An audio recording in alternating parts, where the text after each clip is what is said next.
Have you ever held on to something so tightly that your hand began to ache? Perhaps it was a thought, a grudge, a memory of how things were supposed to be. We all have.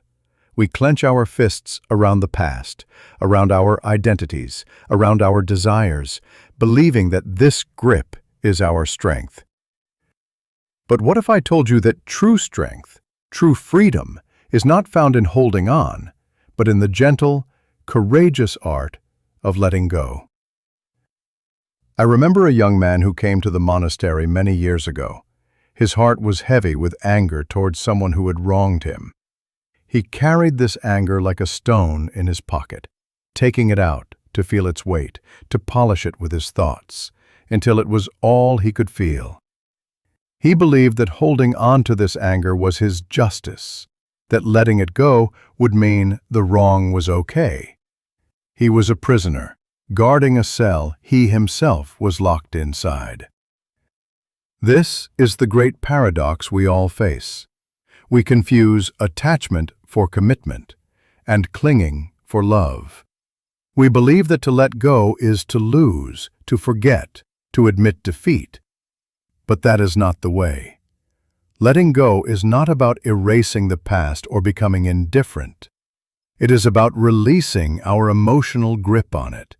It is about taking that heavy stone out of your pocket and finally setting it down. The event may have happened, but you are no longer its captive.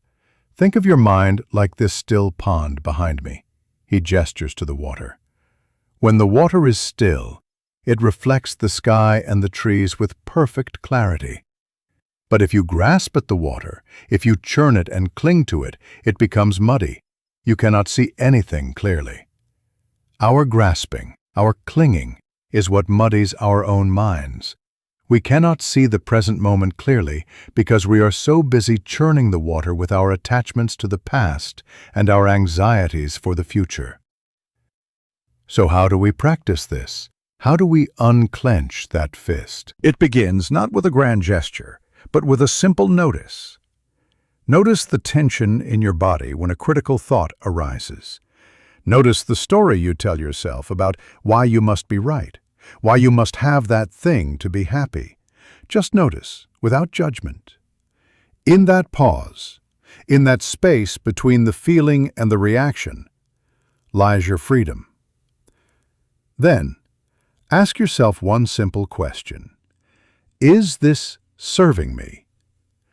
Is this grudge making me kinder? Is this worry making me more peaceful? Is this attachment to an old version of myself allowing me to grow? Often the answer is no. And in seeing that no, you create a choice. You can choose, moment by moment, to loosen your grip. It is like opening a window in a stuffy room. You are not pushing the old air out.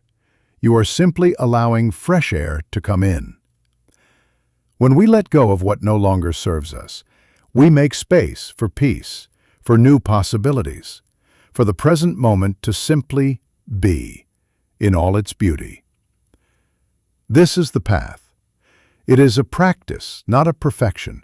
Some days you will hold on. Other days you will find the courage to release. And each small release is a victory. It is a breath of fresh air for your soul.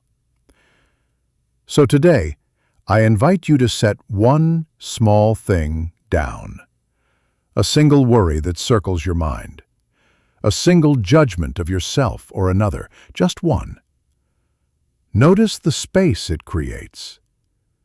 Notice the lightness. Thank you for sharing this time with me.